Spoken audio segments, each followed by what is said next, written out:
Reminds me of something that my husband does that drives me nuts.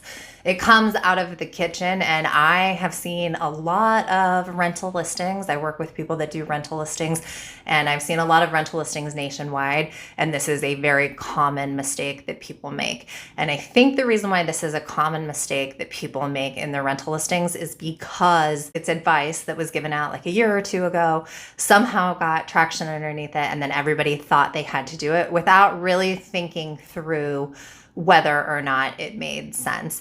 And the reason why it doesn't make sense is because your rental pool, so when you have a furnished listing up, right, you have all these different photos of your different spaces, and the rental pool that is coming to you probably only cares about 3 or 4 things and have a limited attention span. So we don't want to waste any of their energy on things that do not matter to them or overwhelm them with data points that won't lead to them making a decision about whether or not they're going to rent your property. And the kitchen is a really popular place for hosts to feel inclined to add data that people do not care about. So this shows up 2 ways. One way is the way that my husband does that drives me nuts, and that is open cabinet. So opening the cabinet doors in the kitchen to show that you have like mugs and stuff. If you don't have mugs and stuff behind those cabinet doors, then that's a problem. That's a flaw with the property. And it actually goes into a different video I've made about the core of when you know to buy something or when to feature something or not. And I'm not going to get into that here, but it's like, you don't want to waste their time and energy on something where it is very much assumed that that is part of the rental property. And if it's not, then you have not set up the property well and you have been sort of misleading. So there's no reason to showcase the cabinet doors open. And the reason why it drives me nuts is because like sometimes I'll come into the kitchen and my husband will have left the cabinet doors open and I'm just like, shut the cabinet doors. Like, it's really cool you put away the dishes, but shut the cabinet doors. I don't know if I'm just like exposing myself as a crazy person, but it drives me nuts, and I don't think I'm the only person that feels this way. And the other photos that are a problem for me, although not as much of a problem because it's not like so type A bothering me, but it doesn't serve your end goals, is to have photos in the kitchen that's like a close-up of the sink. It doesn't work for the same reason that the cabinet doors don't work. We assume that you have a sink in the kitchen, and if you don't have a sink in the kitchen, that's a problem.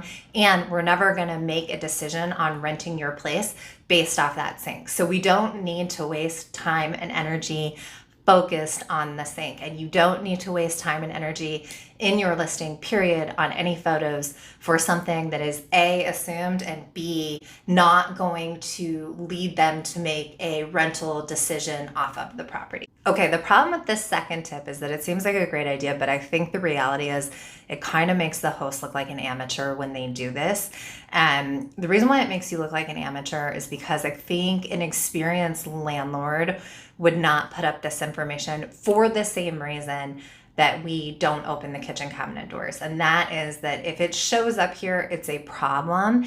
And I would also note that if your guests really care and they're really worried about it, so there's certain professions that this is going to impact more than others, but if they really care about it, they're going to email you ahead of time and make sure that it meets the standards that they care about, or they're going to take charge of the situation themselves and make it what they need it to be. So there's a lot of flexibility with this. It's also kind of assumed. And so when you talk about this in the listing and you give this a lot of attention, it makes you seem like you're brand new to the rental space and that you haven't done this before, because you're volunteering information that the majority of your tenant pool cares about but doesn't really care about, and the tenants that actually do care about this will be very clear with you about what they need. And what I'm talking about here is posting your Wi-Fi speed. Now you can say it's never going to hurt anything if I post my Wi-Fi speed, but again, it's a distraction from what we actually want the tenants to concentrate on. And also the people that are deeply invested, like it needs to be however many gigabytes of like load speed, Clearly, I'm not like an IT person, but if they need that, right? Like if they're in the security space or whatever, they're going to tell you. They're going to email you ahead of time and make sure that the Wi-Fi is where they need it to be, or they're going to ask if they can pay the difference with the Wi-Fi carrier to make the Wi-Fi more intense. So it's not something that you need to highlight because the tenant will tell you. And you might be thinking, but Erin, I could put it in the listing description. Well, you could, but it kind of follows the same logic as the photos, which is that there's a very limited attention span and the people that care will ask you about it. If you are new here, my name is Erin Spradlin. This is my channel. My content is for landlords that have 5 or fewer properties and that don't want to work that hard on those properties. And that doesn't mean that they're slumlords. It just means that they have other hobbies besides real estate and want to set their properties up, get good tenants in, and then not think about it too much. That's what I mean by being a lazy landlord. It's also a good way to avoid being a slumlord because I assure you, slumlords hear from their tenants all the time. And a good way to think about a successful property is when you're not hearing from your tenants that often. That's how you know you have a successful property. And finally, I do consulting nationwide for new landlords. And if you are interested in that, I will talk about it at the end of this video so that if you are not interested in that, you don't have to sit through a whole video of it. Okay, so this third tip I think is a marketing tip that will serve you well in the midterm rental space because people are still really underutilizing this opportunity. That's like a bunch of words that don't say a lot. But you have very limited places in your Airbnb listing to really like stand out and get their attention, communicate to them what they need to know. And obviously the photos are a big part of that. And I would assume at this point, the majority of hosts on Airbnb are using professional photos and have realized that when you don't use professional photos, you're not going to be able to compete. You're going to get lower rates. You're going to have vacancies, etc. So I feel like the standard for most hosts are bought in on the fact that they need to use professional photos, but they're still not bought in on this point. And so related to that, I think that this particular trick is something that most hosts still are not doing. So you actually would be at a real advantage if you had professional photos and then this. And that is the headline. And some examples of this would be like Bob's Fishing Shack. Nobody knows who Bob is. And if you're a property on the lake, everything is potentially a fishing shack, right? So it's not like it doesn't actually tell them anything. Same thing when you use subjective language like cozy, light-filled, glamorous, right? Like a picture speaks 1,000 words. So any of those words that you would use to explain that picture, don't use in your headline. What is much more effective to use in your headline are facts. 1 mile from the grocery store, 3 miles from the interstate, 2 bedroom, 1 bath, right? These are facts that help your tenant or your renter think about their experience and think about what will be useful to them and what won't. And so in Airbnb, at least, that headline is 50 characters. And so you want to be very strategic about what you write into that headline. And everything that you write should be additive and it should not be subjective. It shouldn't be your opinion and it shouldn't be vulnerable to being described differently if someone else looks at it with different eyes. So again, it should be facts. There's no difference in how far away the interstate is from your property, regardless of who is sharing that information. And that's much different than light-filled, glamorous, spacious, etc. So for this fourth one, I actually have a question about whether or not it's even legal. It's definitely outdated. It's outdated in 2025 because it's almost 26. But also, it was never good advice. It was, in fact, really bad, counterproductive advice that, again, someone spread around, just like the kitchen cabinets. But I think in Colorado and places where professions are protected for the renters, you might even be like outside of the law. I think the reason why we have laws around not discriminating against who is renting is because we had marijuana. And so they didn't want landlords to say, we won't rent to you if you work in a dispensary. But if it follows the pattern of other fair housing laws, then you also aren't supposed to discriminate in a positive way toward a tenant set. And this means you shouldn't be showing a preference for renting to nurses or medical adjacent professionals, right? And that's why I'm like, is this even legal in certain places? It's definitely a bad idea. It's definitely a way to take a gigantic tenant pool and make it small by not recognizing all the other professions that might want your property and writing a listing that only talks about how close it is to hospitals. When you do that, you fall into the same trap that Furnished Finder has, which is that a very common question around Furnished Finder is whether or not you can rent or be on there unless you're a nurse. And that question, the origins of that question are because Furnished Finder was so medical professional friendly and traveling nurse friendly, which made a lot of sense back in the day when they were the only player. And the tenant type that primarily rented these furnished rentals was a traveling nurse, right? But now that pool has expanded so much that Furnished Finder is trying to shake it off. And if you are a host, you definitely shouldn't be talking to a specific avatar, because the only thing you care about with the avatar is that they pay their rent on time, they're responsible, and they're going to comply with your rules. And I know people will push back and be like, but I just like the idea of a nurse.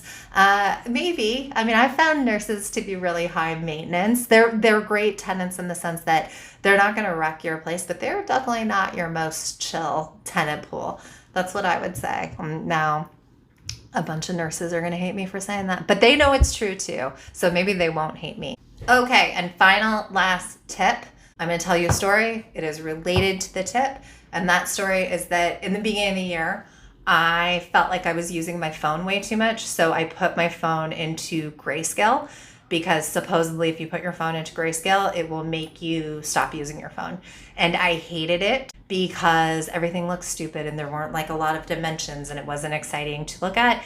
And when the time was up, I absolutely flipped it back to color. That's why I have stopped paying attention to my husband and my pets and all of my friends, is because me and my phone are reunited and we're in love again. But the reason why I bring that up is because humans get bored with like black and white or grayscale. That's why you don't use your phone as much when it's in grayscale.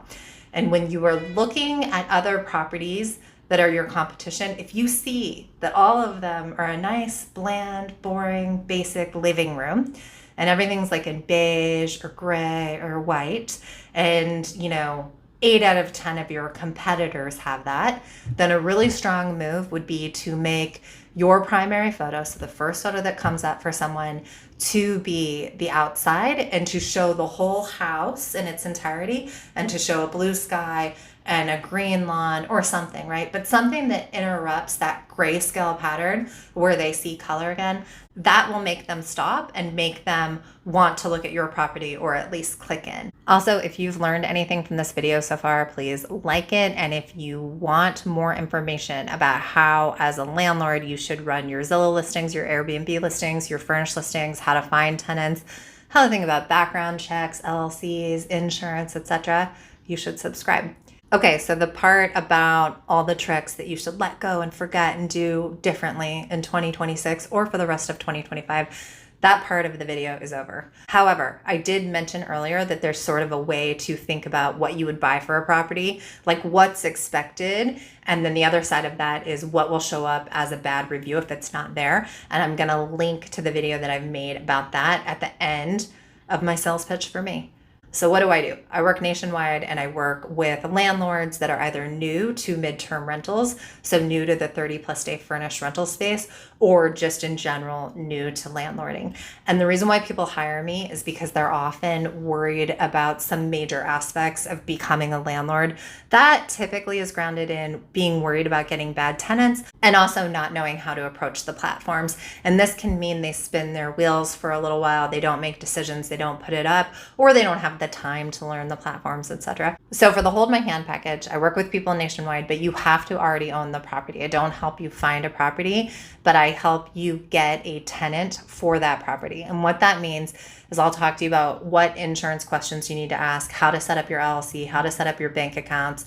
I will set your listing up on the 3 most popular furnished rental platforms, and I will walk you through each one and talk about the decisions that I made. And then finally, I will vet and set your first tenant and hang out for a month with all the communication, etc., to make sure that that person is happy. You have 8 total hours of consulting with me, 6 of which are structured and 2 are just kind of a free-for-all as you have questions. And then if we get through the package and you still have questions, you'll always have access to me at a discounted rate, as opposed to people that have never hired me for that package. Now let's talk about those people. So people that don't want to hire me for the hold my hand package, they will hire me for 1 to 2 hour increments, and then we'll have conversations and reviews about a listing that they already have up. So if you're interested in any of those services, I'm going to link to them on the screen in the description and as the top comment. And if you need a video to help you understand what products make a difference or what aspects of a rental make a difference when someone is trying to decide if they're going to rent your place or not, I'm going to link to it here. Thanks.